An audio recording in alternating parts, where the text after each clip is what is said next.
Hello दोस्तों, नमस्कार। आप सभी लोगों का आपके YouTube channel concept coaching bye Rakesh sir में स्वागत है। चलिए, आज का हमारा मोटिवेशनल कोर्स जो आपको ऊर्जावान बनाएगा और पढ़ने के लिए हर कदम कदम पर आपको प्रेरित करता रहेगा। चलिए, आज का हमारा मोटिवेशनल कोट है, काम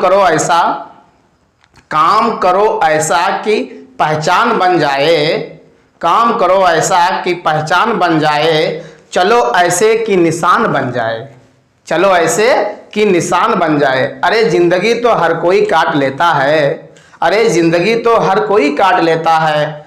अगर दम है तो जियो ऐसे कि मिसाल बन जाए। अगर दम है तो जियो ऐसे कि मिसाल बन जाए। चलिए, आज गणित का हमारा ये तीसरा लेक्चर भाग 3 आ रहा है। यहां लिखा नोट विभिन्न प्रतियोगी परीक्षाओं के लिए आज का हमारा टॉपिक है संख्या पद्धत, जिसका नाम है नंबर सिस्टम। संख्या पद्धत जिसका नाम है नंबर सिस्टम। हमने यहां पर जो हमारे मैथ का 2 लेक्चर था, उसमें पहला था गणित क्या है, जो हम पढ़ा चुके हैं आप लोगों को भाग 1। भाग 2 में था भारत में गणित का संक्षिप्त इतिहास। ये हमारा भाग 3 है, जिसमें है संख्या पद्धत, नंबर सिस्टम। आइए इसमें हम कुछ परिभाषाएं से रूबरू होते हैं। चलिए देखिए, पहला है प्राकृतिक संख्याएं। पहला क्या है? प्राकृतिक संख्या, जिसको कहते हैं नेचुरल नंबर्स, जिसको इंग्लिश में कहते हैं नेचुरल नंबर्स। इसकी डिफिनेशन है वस्तुओं को गिनने के लिए जिन संख्याओं का प्रयोग किया जाता है उन्हें प्राकृतिक संख्याएं कहते हैं। वस्तुओं को गिनने के लिए जिन संख्याओं का प्रयोग करते हैं उन्हें हम कहते हैं प्राकृतिक संख्याएं कहते हैं। उन्हें क्या कहते हैं? प्राकृतिक संख्या कहते हैं। और इसका उदाहरण है जैसे 1 2 3 4 5 6 1 2 3 4 5 6 dot dot dot so on. अगला आ रहा है, देखिए पूर्ण संख्याएं। इसको इंग्लिश में कहते हैं होल नंबर्स। क्या कहते हैं? होल नंबर्स, पूर्ण संख्याएं। प्राकृतिक संख्याओं के परिवार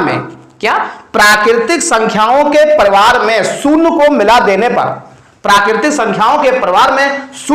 देने पर जो संख्याएं प्राप्त होती हैं उसे कहते हैं पूर्ण संख्याएं, और इंग्लिश में कहते हैं होल नंबर्स। क्या कहते हैं? Whole numbers. इसका उदाहरण देख लीजिए 0 1 2 3 4 5 6 7 dot dot dot so on dot dot dot so on. अर्थात उसी प्राकृतिक संख्याओं में अगर हम शून्य को बढ़ा देते हैं तो जो संख्याएं प्राप्त होती हैं उसे कहते हैं पूर्ण संख्याएं, और इंग्लिश में कहते हैं होल नंबर्स। चलिए, थर्ड देखते हैं सम संख्याएं। क्या? सम संख्याएं, जिसको इंग्लिश में कहते हैं इवन नंबर्स। क्या कहते हैं? Even numbers. वह संख्याएं जो 2 से पूर्णतः विभाजित होती हैं उन्हें कहते हैं सम संख्याएं, और इंग्लिश में इवन नंबर्स। जैसे 2 4 6 8 10 12 14 16 डॉट डॉट डॉट डॉट, इसी प्रकार सो ऑन। चलिए, अगला देखता हूं विषम संख्याएं, जिसे कहते हैं ऑड नंबर्स। विषम संख्याएं जिसे कहते हैं ऑड नंबर्स, वह संख्याएं जो 2 से पूर्णतः विभाजित नहीं होती है। ऐसी संख्याएं को हम क्या कहते हैं? विषम संख्याएं, और इंग्लिश में कहते हैं क्या? Odd numbers. क्या कहते हैं? Odd numbers. इसे उदाहरण देख लीजिए 1 3 5 7 9, इसी प्रकार 9 11 13 dot dot dot dot so on. चलिए, अगला देखते हैं पूर्णांक संख्याएं, इंटीजर्स। पूर्णांक क्या कहते हैं इसको? पूर्णांक को इंटीजर्स। तो आइए इंटीजर को देखते हैं। प्राकृतिक संख्याओं में शून्य एवं ऋणात्मक संख्याओं को मिलाने पर जो संख्याएं प्राप्त होती हैं उन्हें कहते हैं पूर्णांक संख्याएं। क्या कहते हैं? पूर्णांक संख्याएं। इसका क्या है? जैसे माइनस में बाएं हाथ पे जाएंगे हम माइनस मिलेंगे, और दाहिने हाथ पे जाएंगे तो प्लस मिलेंगे, और बीच में रहेंगे तो क्या रहेगा? 0 रहेगा। तो देखिए बाएं हाथ पर -3 -2 -1, और दाएं हाथ पे जाए तो क्या? 1 2 3 डॉट डॉट। इसी प्रकार जो संख्याएं हम लेंगे उन्हें कहेंगे पूर्णांक, इंटीजर्स कहेंगे, पूर्णांक संख्याएं कहेंगे। चलिए, अगला देखते हैं आभास संख्याएं। क्या कहते हैं? आभास संख्याएं। क्या कहते हैं इसमें? Prime numbers. आभास संख्या कहते हैं प्राइम नंबर्स। देखते रहना। वह संख्याएं जो स्वयं और एक के अतिरिक्त किसी अन्य से विभक्त नहीं होती हैं। क्या? वह संख्याएं जो स्वयं विभक्त हो और एक से विभक्त हो, इसके अतिरिक्त किसी अन्य से विभक्त नहीं होती हैं, उन्हें हम कहते हैं अभाज्य संख्याएं। क्या कहते हैं? अभाज्य संख्याएं। जैसे जैसे जैसे 2, 3, 5, 7, 11, 13, 17 डॉट डॉट डॉट इसी प्रकार। ये संख्याएं वो संख्या होती है जो किसी पहाड़ा में नहीं आती हैं। लोअर स्तर बच्चों को बता दिया जाता है कि अभाज्य संख्याएं वो संख्याएं तो जो किसी पहाड़ा में नहीं आती हैं, लेकिन इसका कोई डिफिनेशन नहीं है। डिफिनेशन ये है कि जब अभाज्य संख्याएं होंगी, जब इनका हम गुणनखंड करेंगे तो जब इनको हम भाग करेंगे, क्या करेंगे? इनको भाग करेंगे या गुणनखंड करेंगे। अगर भाग करेंगे तो एक से विभक्त होगी या स्वयं से विभक्त होगी, इसके अलावा कभी भाग नहीं हो पाएगी। अगर गुणनखंड करते हैं तो एक उसका गुणनखंड बनेगा या वही संख्या गुणनखंड बनेगी, उसके अलावा कोई तीसरा गुणनखंड नहीं बनता है। अगर ऐसी संख्याएं होती है तो उन्हें हम कहते हैं अभाज्य संख्याएं, प्राइम नंबर। समझ तो आ रहा होगा। चलिए भाज्य संख्याएं, कंपोजिटिव नंबर, कंपोजिटिव नंबर भाज्य संख्याएं वह संख्याएं जो स्वयं और एक के अतिरिक्त किसी अन्य से भी पूर्णतः विभाजित होती हैं। जो अभाज्य संख्याएं होती है इसी की जस्ट संख्याएं अपोजिट में होती है भाज्य संख्याएं। तो वह संख्याएं जो स्वयं और एक के अतिरिक्त किसी अन्य से भी पूर्णतः क्या होती हैं? विभक्त हो जाती हैं।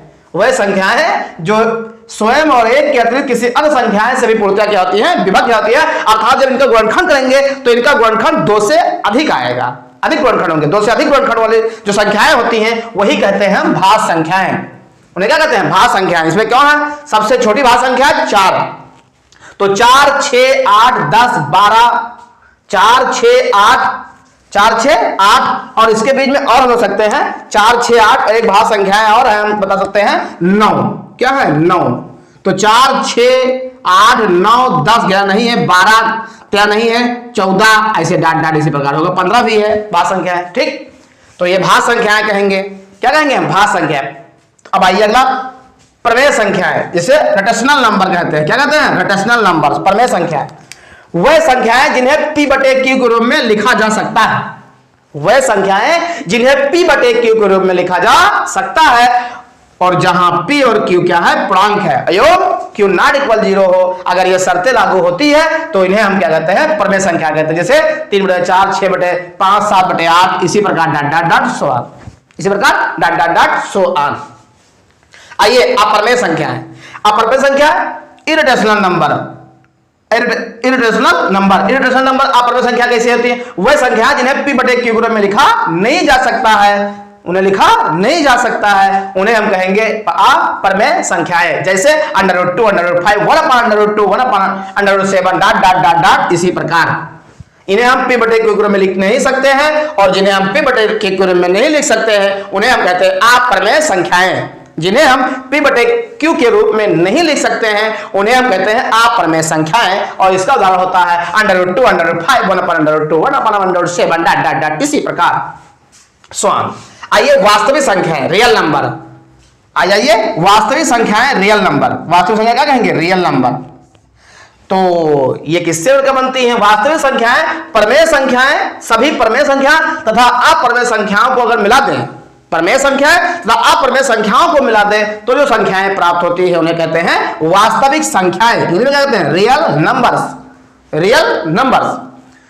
तो सभी प्रमेय संख्याएं और अप्रमेय संख्याओं को आपस में मिला देंगे तो जो संख्याएं नई प्राप्त होगी वही नई संख्याएं हमारी क्या कहलाएंगी? वास्तविक संख्याएं कहलाएंगी। जैसे 2, 4, 6, √7, 1/√2, 1/√7, 1/11 डाट डाट इसी प्रकार जो भी संख्याएं बनेंगी हमारी क्या कहलाएंगे? वास्तविक संख्याएं कहलाती हैं। आइए काल्पनिक संख्याएं, इमेजिनरी नंबर। इमेजिनरी नंबर क्या होती है? काल्पनिक संख्याएं क्या होती है? ऋणात्मक संख्याओं का वर्गमूल लेने पर जो ऋणात्मक संख्याएं होती हैं, अगर उनका वर्गमूल लें और वर्गमूल लें जो संख्याएं बनती हैं या जो संख्याएं प्राप्त होती हैं उन्हें हम कहते हैं काल्पनिक संख्याएं कहते हैं। उन्हें क्या कहते हैं? काल्पनिक संख्याएं कहते हैं। अर्थात ऋणात्मक संख्याओं का वर्गमूल लेने पर जो संख्याएं बनती हैं उन्हें हम क्या कहते हैं? काल्पनिक संख्याएं कहते हैं। जैसे √-2, √-7, √-11, dot dot dot so on इसी प्रकार। चलिए हम तो समझते हैं, समझ में जरूर आया होगा और इसका स्क्रीनशॉट ले लीजिए। सभी लोग इसका स्क्रीनशॉट ले लीजिए, स्क्रीनशॉट ले चुके होंगे। चलिए बस आज के लिए इतना ही क्लास,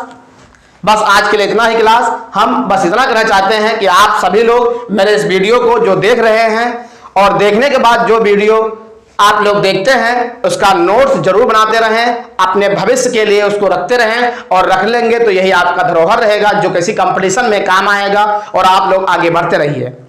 और मैं इतना कहना चाहता हूं कि मेरे वीडियो को आप लोग देखें, लिखें, पढ़ें, आगे बढ़ें, तरक्की करें, लेकिन साथ साथ हमारे वीडियो को शेयर करते रहें, लाइक करते रहें, शेयर करते रहें, सब्सक्राइब करते रहें, और बेल आइकन दबाना ना भूलें, जो घंटी होती है उसको दबाना ना भूलें, क्योंकि घंटी अगर दबा लेंगे तो जो भी हम वीडियो अपलोड करेंगे आप लोगों को नोटिफिकेशन तुरंत मिल जाएगा। सही है, चलिए आज का बस इतना ही। आप लोगों सभी लोगों को बहुत बहुत धन्यवाद।